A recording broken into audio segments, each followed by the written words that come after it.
안 되겠죠? 네, 당연합니다.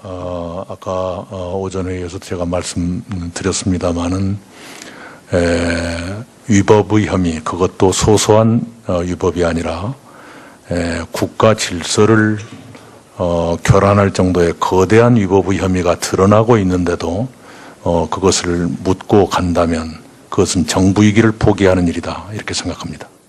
네, 국민 대다수도 아마 여론상 지표도 마찬가지겠지만 이제 더 이상 그런 국민의 상식에도 맞지 않고 또 법에도 위배되는 그런 일들이 있어서는 안 된다는 단호한 의지를 총리님께서 보여주셨다시피 전 부처가 가지고 더 이상 과거로 돌아갈 수 없다. 새로운 미래를 위해서는 과거와 과감하게 단절하는 일 열심히 함께 해주시리라고 믿습니다. 지난 이명박 박근혜 정부 동안에 국정원이 어떤 일을 했는지 최근에 여러 가지 유형들이 나오고 있습니다. 2010년 국회에서는 소위 저희 당 중심 야당, 그 당시 야당 중심으로 테러 방지법 반대 토론을 하고 그때 필리버스터라는 걸 했습니다. 기억하시겠습니다. 네. 네. 그때 많은 의원들이 참여했고 또 국민들이 환호했고 그걸 지원했고 하는 이유는 테러 방지법의 의미를 반대해서가 아니고 테러는 반대하지만 그리고 예방해야 되지만 그것을 소관하는 전 책임을 무소불위의 국정원에가 맡기는 것이 과연 타당하냐, 믿을 수 있냐 하는 부분에 대한 국민 불안의 표현이었습니다. 총리님께서도 그렇게 생각하시죠? 네, 그런 우려들이 제기됐던 것을 기억합니다. 국정원이 더 이상 권력을 무소불위로 사용해서 범법 행위를 하거나 국민을 잘못된 국민에게 민주주의를 위배하는 행위를 해서는 안 된다 하는 뜻이었는데 최근에 국정원 개혁위원회가 발표한 자료를 보면 국정원에 대한 불신과 국민적 우려가 정확했다 하는 것이 드러나고 있습니다. 예를 들면 인터넷 댓글 작업을 통한 여론 조작, 그걸 통해서 선거에 직간접 영향을 주었다고 저는 봅니다. 그 다음에 비판적인 인사 사찰, 이건 더더구나 할 수 없는 일이죠.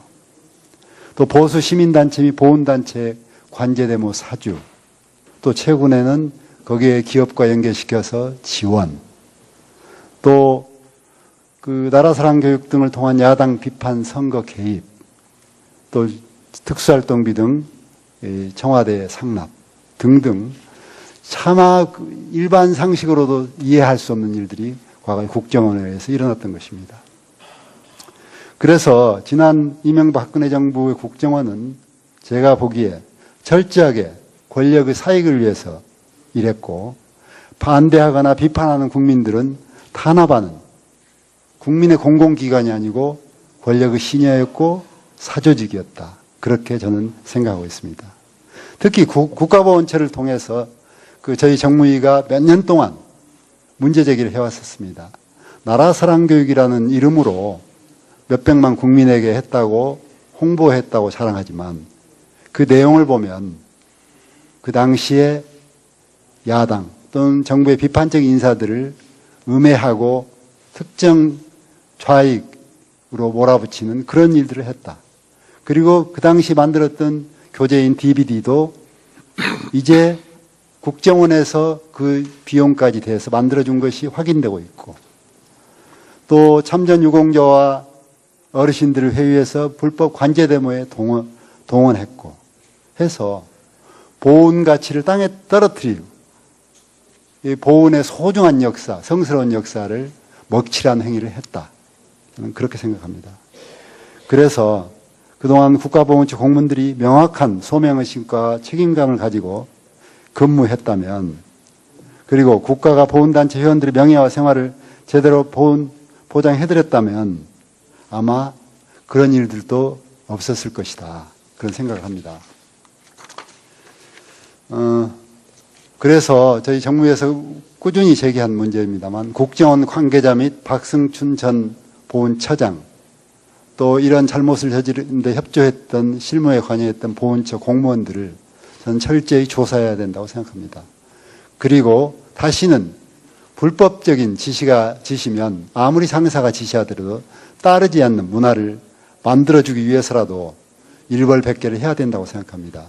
여기에 대해서 정말 제대로 조사하고 제대로 일벌백계하는 일을 하셔야 된다고 생각하는데 이낙연 총리께서 어떻게 생각하시는지 그리고 박상기 법무부 장관께서는 어떤 생각을 하시는지 견해를 좀 알려주시면 고맙겠습니다. 네, 우선 국정농단 넓은 의미의 국정농단이라고 할까요?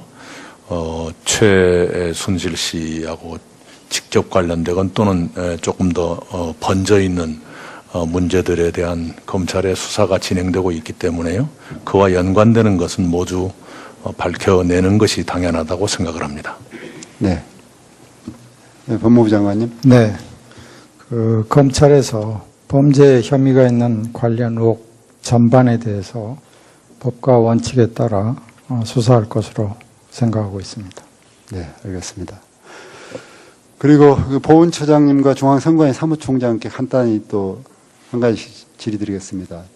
앞으로 보훈단체의 정치 참여에 대한 그 명확한 제재가 있어야 된다고 생각합니다. 아마 보훈단체들도 다시는 그런 일을 안 하리라고 믿지만 제재가 있어야 되고 또 그 각 단체들의 지도부의 선거 방식에서 선출 방식에서 직접 선거 방식 등 다양한 개선책들이 도입돼야 될 필요가 있다고 생각합니다.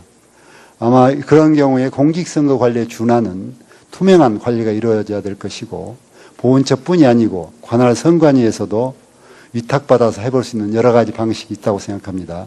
이에 대해서 먼저 보훈처장님 견해를 알려주시고 다음에 중앙선관위 사무총장께서 견해를 밝혀주시면 고맙겠습니다. 네, 보훈처장입니다. 저희 국가유공자에 관련한 법에 보면 단체가 정치적 중립을 유지하도록 되어 있습니다. 그래서 그걸 위반하는 경우에는 저희들이 철저히 조사하고 조치를 취할 수 있도록 그렇게 할 것입니다. 보훈 단체장의 선거 관련해서도 선거 관련해서 상당히 여러 가지 잡음이 있습니다.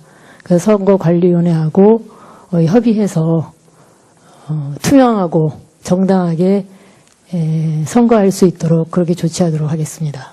네. 계획조정실장입니다. 총장님께서는 지금 보고받을 께서 잠깐 바깥에 나가서 곧 들어오실 거고요.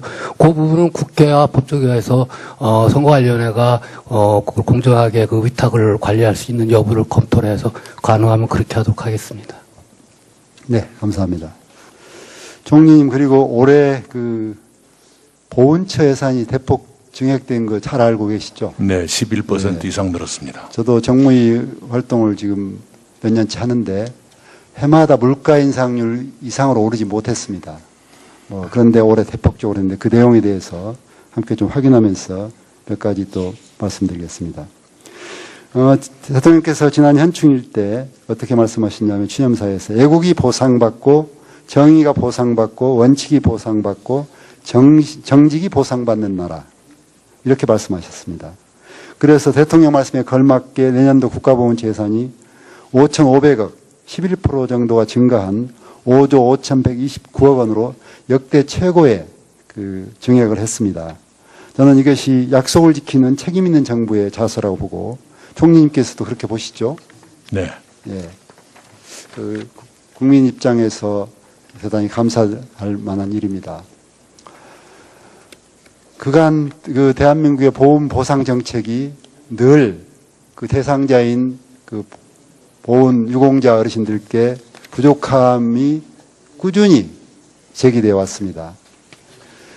그뿐 아니고 한국일보가 실시한 전수조사에 따르면 독립운동가 후손 전체의 75%가 월 소득이 200만 원 미만으로 나타났고요.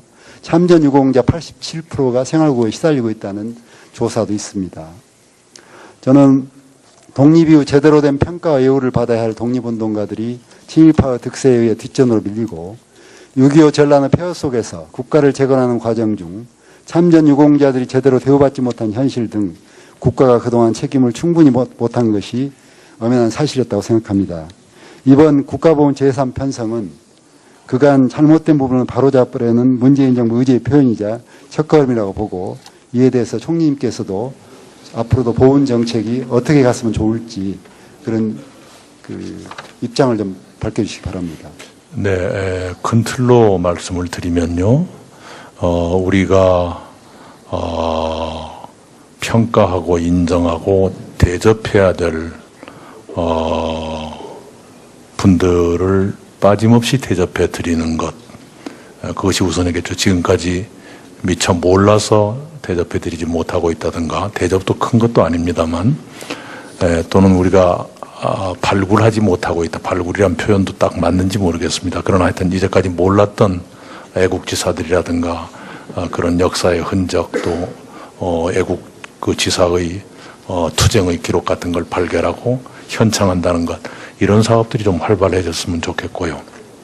그리고 이번에 우리가 뼈아프게 겪고 있는 것처럼 보훈 사업이 아주 엉뚱하게 나라 운운하는 그 단체의 이상한 짓거리에 쓰인다든가 이런 일을 근절하는 것도 꼭 그 있어야 한다, 불가결하다 이렇게 생각합니다.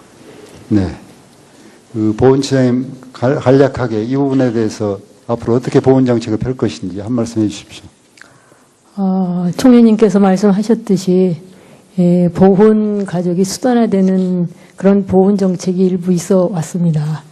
앞으로는 보훈 가족이 수단화되는 것 근절하고 보훈 가족이 중심이 되는 그런 따뜻한 보훈 정책을 추진할 수 있도록 노력하겠습니다. 네. 앞으로 더욱더 보훈 정책에 각별한 관심을 가져주시기 바랍니다. 감사합니다. 예, 우리 이경원님 수고하셨고요. 이어서 자유한국당 강원 원주시 갑 우리 김기선 의원님 질의하시겠습니다. 예, 강원도 원주 출신의 김기선 의원입니다. 먼저 앞서 여당의 강병원 의원이 제1야당의 대표가 미국에 가서 부끄러운 줄도 모르고 일을 저질렀다, 이러한 취지로 아주 모욕적인 말을 하면서 비난을 해댔습니다. 참으로 유감스럽지 않을 수가 없습니다. 국정의 한 축인 야당을 존중하지는 못할 망정 기본적인 예의도 지키지 못하는 오만한 언행으로 규정합니다. 김정은 정권이 핵과 미사일로 핵전쟁의 위협을 하고 있는 이런 상황 속에서 많은 세계사적 역사의 교훈과 이 부분에 대다수 전문가들은 핵전쟁의 위협에 대해서는 핵의 균형으로 맞서는 것이 유일한 해법이다. 이걸 세계의 역사가 교훈을 입증을 해주고 전문가들이 그런 얘기를 합니다. 중국, 미국과 러시아가 소련이 그랬었고, 중국과 인도가 그랬었고, 인도와 파키스탄이 그랬었고, 소련과 나토가 바로 핵의 균형으로 핵전쟁의 위협을 지난 60년 동안 막아낸 것입니다. 지금 김정은 집단이 핵미사일을 가지고 이렇게 엄청난 폭주를 하면서 전쟁 위협을 하고 불장난을 하고 있는 이런 상황 속에서 우리 한반도가 김정은의 핵 인질이 된 이 상황 속에서 미국의 핵우산의 허점, 이거를 제대로 보완해가지고 핵균형을 맞추겠다라고 하는, 그것이 유일한 핵전쟁을 막아내는 그러한 취지에서 가서 얘기를 하고 정부가 할 수 없는 얘기, 이런 부분을 야당의 입장에서 얘기하는 것이 국익을 위해서 무엇이 이게 부끄러운 짓을 했다는 겁니까? 총리 한 말씀해 보세요. 네, 아까도 말씀드린 것처럼요, 올해 서울에서 있었던 한미안보협의회, 저한테 말씀. 예, 이게 네. 저 다른 것이 아니고 네. 야당 대표가 가서 부끄러운 짓을 했느냐, 그걸 묻는 겁니다. 네, 그래서 아까 그 문제에 대해서는 제가 언급하는 것이 적절치 않겠다고 말씀드렸습니다. 다만 제가 답변드린 것은 금년도 SCM 한미안보협의회 직후의 한미 양국 국방장관 공동 기자회견에서 미국 국방장관이 했던 말씀으로 저희 답변을 대신했습니다. 내일 모레 트럼프 대통령이 방한합니다. 앞서 말한 바와 같이 핵과 미사일로 무장한 김정은 정권이 노골적인 핵전쟁에 위협을 가하고 있는 이런 상황 속에서 트럼프 대통령이 방한을 합니다. 총리께서도 앞서 말씀하신 바와 같이 한미동맹의 견고함을 따지고 북핵 위기를 해결할 여건을 확립하는데 어느 때보다도 중요한 의미를 갖고 있는 것입니다. 그런데 트럼프 대통령에게 북한을 위협한 죄를 묻겠다고 하면서 민주노총을 주도로 200여 개 친북 좌파 단체가 촛불 민심으로 규정하고 반미, 반트럼프 시위를 대대적으로 전개하고 있습니다. 심지어 아주 보기 민망한 그러한 트럼프 관련된 합성 사진을 내걸으면서 모욕을 주고 이러고 있습니다. 한미동맹의 신뢰를 약화시키고 또 이런 상황에서 대한민국 안보의 미래가 제대로 설 수 있을 것인가? 이런 점 생각하면은 참으로 나라의 앞날이 걱정스럽고 통탄치 않을 수가 없습니다. 총리께서는 어떻게 생각하십니까? 지나치는 일들이 벌어지고 있다고 우려하고 있습니다. 물론 미국 내에서도 이번 트럼프 대통령이 방문하는 기간 중에 일본 내에서도 약간의 시위는 있었습니다만은 지금 서울에서 벌어지고 있는 것은 도가 지나치다 이렇게 보고 있고 그분들께서 일정 선을 지키고 자제해 주시길 바랍니다. 특히 많은 국민들이 우려하고 있는 부분이 또 하나가 있습니다. 우리 문재인 대통령께서 대선 전에 후보 시절에 민주노총하고 정책 협약을 맺은 거 총리 알고 계시죠? 네. 그렇기 때문에 이번 반트럼프, 반미 시위를 이런 식으로 주도하고 있는 그 중심에 주도적인 역할을 민주노총이 하고 있기 때문에 정부가 이 시위를 암묵적으로 묵인하거나 양해 속에서 이렇게 벌어지는 것 아닌가 이렇게 걱정하는 국민들이 많이 있습니다. 이 부분에 대해서 총리께서 네. 분명히 말씀을 해 주시기 바랍니다. 네. 특정 단체의 이런 행동에까지 정부가 동의하고 있다는 것은 지나친 해석입니다. 오늘 행정안전부 장관께서도 그런 행동을 자제해달라는 발표를 한 바가 있습니다. 그리고 앞서도 여러 의원이 말씀을 하셨고 총리께서 답변을 했지만은 바로 트럼프의 방한을 앞두고 사드 추가 배치 않겠다, MD 편입 않겠다, 한미일 동맹 않겠다. 흔히 얘기는 삼불 입장을 중국에 약속하고 다짐을 해주고 이렇게 추진했다라고 하는 그러한 중국 측의 언론 보도가 지금도 계속 나오고 있습니다. 이거 참으로 이렇기 때문에 안보 주권, 이 죽느냐 사느냐 이 문제가 걸려 있는 안보 주권을 중국에 허락받고 하는 거 아니냐 이런 걱정들을 국민들이 여전히 많이 하고 있습니다. 백악관에서도 이 문제와 관련해 가지고 우려하고 문제 제기를 한 그러한 상황까지도 발생하지 않았습니까? 다시 한번 총리께서 이 부분 분명히 말씀해 주시기 바랍니다. 네, 거듭 말씀드리지만 이번 한중 관계 복원은 미국의 양해나 도움이 없었으면 불가능했을 것입니다. 그 결정적인 증거는 한중 공동 발표문의 핵심에 해당되는 바로 이 대목입니다.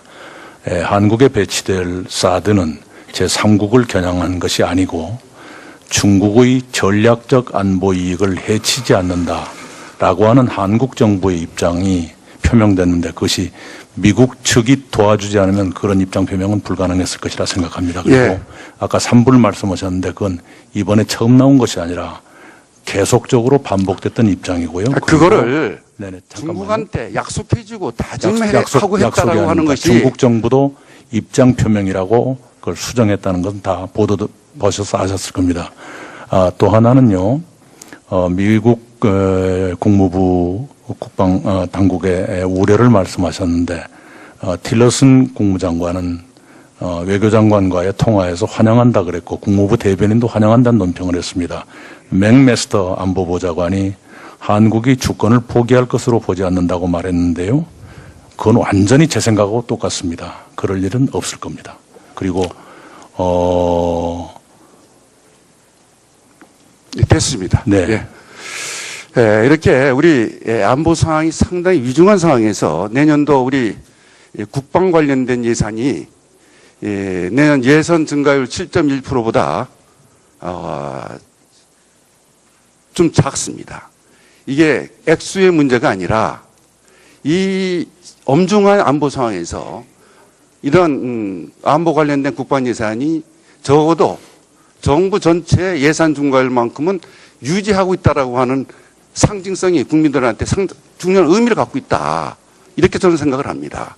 그래서 이걸 7.1% 수준까지 이번 예산 심의 과정에서 국회 심의 과정에서 늘려가지고 그 의미가 국민들한테 이게 제대로 알려질 수 있도록 하는 것 대단히 이 국민 이 안보 관련된 불안을 불식하고 통합하는데 의미가 있다고 생각하는데 총리께서는 어떻게 생각하십니까? 네, 김기선 의원님께서 잘 아시겠습니다만 이번 국방 예산 6.9% 인상은 2009년 이후 가장 큰 폭의 인상입니다만 그러나 김기선 의원님께서 말씀하신 예산 평균 증가율보다 0.2%포인트 낮다고 하는 것에 우려를 표명하신 그 충정은 충분히 수용할 수 있다고 생각합니다. 예, 총리님. 요즘 정부의 친노조 정책으로 중소기업이 다 죽게 생겼다. 이런 얘기 들어보신 적 있습니까? 네, 그런 우려가 있다는 것은 알고 있습니다. 바로 얼마 전에 이러저러한 정부의 압력으로 퇴진했다고 많은 국민들이 생각하고 있는 이영건 대한상인 부회장이 이런 말씀을 했습니다. 그러면서 근로시간 단축, 최저임금 인상, 통상임금 때문에 기업을 못할 정도로 힘들어하는 중소기업이 많다. 정부가 현장을 몰라도 너무 모른다. 이런 발언을 했습니다. 그리고 김인호 한국무역협회 회장은 정부가 기업 문제를 갖고 고민한 흔적을 거의 찾아보기가 힘들다.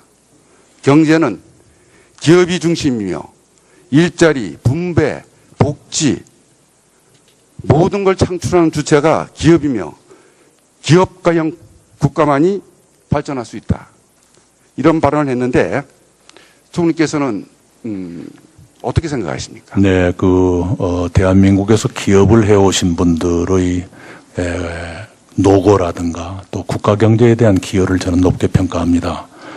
그리고 지금 힘겹게 생각하시는 것 또한 충분히 이해를 합니다. 그러나 이 시대의 상황이 저임금 근로자를 이대로 방치할 수 없는 상태에 와 있고 양극화의 심화 또한 이대로 내버려 둘 수가 없는 상황이란 건 기업하는 분들도 충분히 아실 겁니다. 그래서 기업을 하시는 분들께서 정부와 함께 이 시대의 요구, 시대의 어려움을 함께 극복해 나가는데 지혜를 모아주기를 간곡히 부탁드리고 싶습니다. 얼마 전에 끝난 국감장에서 중소기업 중앙회장이 업무 보고하는 과정에서 공정하고 유연한 노동시장을 실현하겠다는 그러한 업무 보고 내용이 들어 있었습니다. 그때 문재인 정부와 정책 노선, 코드가 맞지 않으니 중소기업 중앙회장 사퇴하라는 발언이 나왔습니다. 총리께서는 이런 코드가 맞지 않으니까 중소기업 중앙회장 사퇴하는 것이 바람직 같다고 생각하십니까? 그 문제는 제가 언급할 사안이 아니라고 생각합니다. 아까 노동시장 유연화와 경직화를 언급하셨는데요. 기업하는 사람들 입장은 충분히 이해합니다만 그러나 비정규직 근로자가 32.9%나 되는 이 현실을 이대로 두어도 되는가 그 고민을 함께 해봤으면 좋겠다 이런 말씀도 드리고 싶습니다. 안 되겠죠. 네, 당연합니다. 아까 오전 회의에서 제가 말씀드렸습니다마는 위법의 혐의, 그것도 소소한 위법이 아니라 국가 질서를 교란할 정도의 거대한 위법의 혐의가 드러나고 있는데도 그것을 묻고 간다면 그것은 정부이기를 포기하는 일이다, 이렇게 생각합니다. 네, 국민 대다수도 아마 여론상 지표도 마찬가지겠지만 이제 더 이상 그런 국민의 상식에도 맞지 않고 또 법에도 위배되는 그런 일들이 있어서는 안 된다는 단호한 의지를 총리님께서 보여주셨다시피 전 부처가 가지고 더 이상 과거로 돌아갈 수 없다. 새로운 미래를 위해서는 과거와 과감하게 단절하는 일 열심히 함께 해주시리라고 믿습니다. 지난 이명박 박근혜 정부 동안에 국정원이 어떤 일을 했는지 최근에 여러 가지 유형들이 나오고 있습니다. 2010년 국회에서는 소위 저희 당 중심 야당, 그 당시 야당 중심으로 테러 방지법 반대 토론을 하고 그때 필리버스터라는 걸 했습니다. 기억하시겠습니다. 네. 네. 그때 많은 의원들이 참여했고 또 국민들이 환호했고 그걸 지원했고 하는 이유는 테러 방지법의 의미를 반대해서가 아니고 테러는 반대하지만 그리고 예방해야 되지만 그것을 소관하는 전 책임을 무소불위의 국정원에가 맡기는 것이 과연 타당하냐, 믿을 수 있냐 하는 부분에 대한 국민 불안의 표현이었습니다. 총리님께서도 그렇게 생각하시죠? 네, 그런 우려들이 제기됐던 것을 기억합니다. 국정원이 더 이상 권력을 무소불위로 사용해서 범법행위를 하거나 국민을 잘못된 국민에게 민주주의를 위배하는 행위를 해서는 안 된다 하는 뜻이었는데 최근에 국정원 개혁위원회가 발표한 자료를 보면 국정원에 대한 불신과 국민적 우려가 정확했다 하는 것이 드러나고 있습니다. 예를 들면 인터넷 댓글 작업을 통한 여론 조작, 그걸 통해서 선거에 직간접 영향을 주었다고 저는 봅니다. 그 다음에 비판적인 인사사찰, 이건 더더구나 할 수 없는 일이죠. 또 보수 시민단체 및 보훈단체 관제대모 사주, 또 최근에는 거기에 기업과 연계시켜서 지원, 또 나라사랑 교육 등을 통한 야당 비판 선거 개입, 또 특수활동비 등 청와대 상납 등등 차마 일반 상식으로도 이해할 수 없는 일들이 과거에 국정원에 의해서 일어났던 것입니다. 그래서 지난 이명박 박근혜 정부의 국정원은 제가 보기에 철저하게 권력의 사익을 위해서 일했고 반대하거나 비판하는 국민들은 탄압하는 국민의 공공기관이 아니고 권력의 신여였고 사조직이었다. 그렇게 저는 생각하고 있습니다. 특히 국가보훈처를 통해서 저희 정무위가 몇 년 동안 문제 제기를 해왔었습니다. 나라사랑교육이라는 이름으로 몇백만 국민에게 했다고 홍보했다고 자랑하지만 그 내용을 보면 그 당시에 야당 또는 정부의 비판적인 인사들을 음해하고 특정 좌익으로 몰아붙이는 그런 일들을 했다. 그리고 그 당시 만들었던 교재인 DVD도 이제 국정원에서 그 비용까지 대해서 만들어준 것이 확인되고 있고 또 참전 유공자와 어르신들을 회유해서 불법 관제데모에 동원했고 해서 보훈 가치를 땅에 떨어뜨리고 이 보훈의 소중한 역사, 성스러운 역사를 먹칠한 행위를 했다. 저는 그렇게 생각합니다. 그래서 그동안 국가보훈처 공무원들이 명확한 소명의식과 책임감을 가지고 근무했다면 그리고 국가가 보훈단체 회원들의 명예와 생활을 제대로 보장해드렸다면 아마 그런 일들도 없었을 것이다. 그런 생각을 합니다. 그래서 저희 정부에서 꾸준히 제기한 문제입니다만 국정원 관계자 및 박승춘 전 보훈처장 또 이런 잘못을 저지르는데 협조했던 실무에 관여했던 보훈처 공무원들을 바로잡으려는 문재인 정부 의지의 표현이자 첫걸음이라고 보고, 이에 대해서 총리님께서도 앞으로도 보훈 정책이 어떻게 갔으면 좋을지 그런 입장을 좀 밝혀주시기 바랍니다. 네, 큰 틀로 말씀을 드리면요, 우리가 평가하고 인정하고 대접해야 될 분들을 빠짐없이 대접해 드리는 것, 그것이 우선이겠죠. 지금까지 미처 몰라서 대접해 드리지 못하고 있다든가, 대접도 큰 것도 아닙니다만, 또는 우리가 발굴하지 못하고 있다. 발굴이란 표현도 딱 맞는지 모르겠습니다. 그러나 하여튼 이제까지 몰랐던 애국지사들이라든가 그런 역사의 흔적, 또 애국 그 지사의 투쟁의 기록 같은 걸 발견하고 현창한다는 것, 이런 사업들이 좀 활발해졌으면 좋겠고요. 그리고 이번에 우리가 뼈아프게 겪고 있는 것처럼 보훈 사업이 아주 엉뚱하게 나라 운운하는 그 단체의 이상한 짓거리에 쓰인다든가, 이런 일을 근절하는 것도 꼭 있어야 한다, 불가결하다, 이렇게 생각합니다. 네. 보훈처장님 간략하게 이 부분에 대해서 앞으로 어떻게 보훈 정책을 펼 것인지 한 말씀 해주십시오.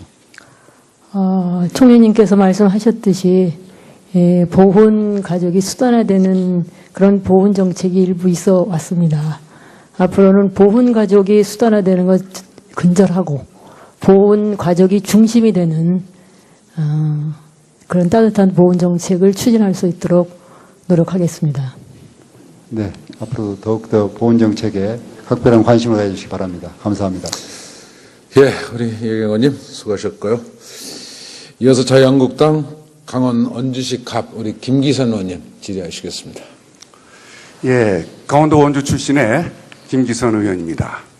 먼저 앞서 여당의 강병원 의원이 제1야당의 대표가 미국에 가서 부끄러운 줄도 모르고 일을 저질렀다, 이러한 취지로 아주 모욕적인 말을 하면서 비난을 해댔습니다.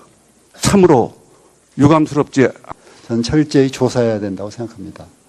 그리고 다시는 불법적인 지시면 아무리 상사가 지시하더라도 따르지 않는 문화를 만들어주기 위해서라도 일벌백계를 해야 된다고 생각합니다. 여기에 대해서 정말 제대로 조사하고 제대로 일벌백계하는 일을 하셔야 된다고 생각하는데, 이낙연 총리께서 어떻게 생각하시는지, 그리고 박상기 법무부 장관께서는 어떤 생각을 하시는지 견해를 좀 알려주시면 고맙겠습니다. 네, 우선 국정농단, 넓은 의미의 국정농단이라고 할까요? 최순실 씨하고 직접 관련되건 또는 조금 더 번져 있는 문제들에 대한 검찰의 수사가 진행되고 있기 때문에요. 그와 연관되는 것은 모두 밝혀내는 것이 당연하다고 생각을 합니다. 네. 네, 법무부 장관님. 네. 검찰에서 범죄 혐의가 있는 관련 의혹 전반에 대해서 법과 원칙에 따라 수사할 것으로 생각하고 있습니다. 네, 알겠습니다. 그리고 보훈처장님과 중앙선관위 사무총장께 간단히 또 한 가지 질의드리겠습니다. 앞으로 보훈단체의 정치 참여에 대한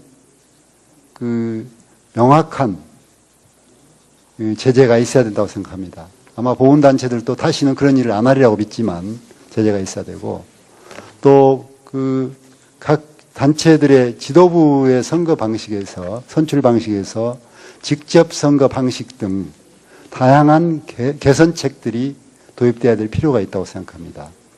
아마 그런 경우에 공직선거 관리에 준하는 투명한 관리가 이루어져야 될 것이고, 보훈처뿐이 아니고 관할 선관위에서도 위탁받아서 해볼 수 있는 여러 가지 방식이 있다고 생각합니다. 이에 대해서 먼저 보훈처장님 견해를 알려주시고, 다음에 중앙선관위 사무총장께서 견해를 밝혀주시면 고맙겠습니다. 네, 보훈처장입니다. 저희 국가유공자에 관련한 법에 보면 단체가 정치적 중립을 유지하도록 되어 있습니다. 그래서 그걸 위반하는 경우에는 저희들이 철저히 조사하고 조치를 취할 수 있도록 그렇게 할 것입니다. 보훈 단체 전체장의 선거 관련해서도 선거 관련해서 상당히 여러 가지 잡음이 있습니다. 그래서 선거관리위원회하고 협의해서 투명하고 정당하게 선거할 수 있도록 그렇게 조치하도록 하겠습니다. 네. 계획조정실장입니다. 총장님께서는 지금 보고받을 게 해서 잠깐 바깥에 나가서 곧 들어오실 거고요. 그 부분은 국회와 법조계에서 선거관리위원회가 그걸 공정하게 그 위탁을 관리할 수 있는 여부를 검토를 해서 가능하면 그렇게 하도록 하겠습니다. 네, 감사합니다. 총리님, 그리고 올해 그 보훈처 예산이 대폭 증액된 거 잘 알고 계시죠? 네, 11% 네. 이상 늘었습니다. 저도 정무위 활동을 지금 몇 년째 하는데 해마다 물가 인상률 이상으로 오르지 못했습니다. 그런데 올해 대폭적으로 했는데 그 내용에 대해서 함께 좀 확인하면서 몇 가지 또 말씀드리겠습니다. 대통령께서 지난 현충일 때 어떻게 말씀하셨냐면 취념사에서 애국이 보상받고 정의가 보상받고 원칙이 보상받고 정직이 보상받는 나라 이렇게 말씀하셨습니다. 그래서 대통령 말씀에 걸맞게 내년도 국가보훈처 예산이 5,500억 11% 정도가 증가한 5조 5,129억 원으로 역대 최고의 그 증액을 했습니다. 저는 이것이 약속을 지키는 책임 있는 정부의 자세라고 보고 총리님께서도 그렇게 보시죠? 네. 예. 그 국민 입장에서 대단히 감사할 만한 일입니다. 그간 그 대한민국의 보험 보상 정책이 늘 그 대상자인 그 보훈 유공자 어르신들께 부족함이 꾸준히 제기되어 왔습니다. 그뿐 아니고 한국일보가 실시한 전수조사에 따르면 독립운동가 후손 전체의 75%가 월 소득이 200만 원 미만으로 나타났고요. 참전 유공자 87%가 생활고에 시달리고 있다는 조사도 있습니다. 저는 독립 이후 제대로 된 평가와 예우를 받아야 할 독립운동가들이 친일파의 득세에 의해 뒷전으로 밀리고 6.25 전란의 폐허 속에서 국가를 재건하는 과정 중 참전 유공자들이 제대로 대우받지 못한 현실 등 국가가 그동안 책임을 충분히 못한 것이 엄연한 사실이었다고 생각합니다. 이번 국가보훈처 예산 편성은 그간 잘못된 부분을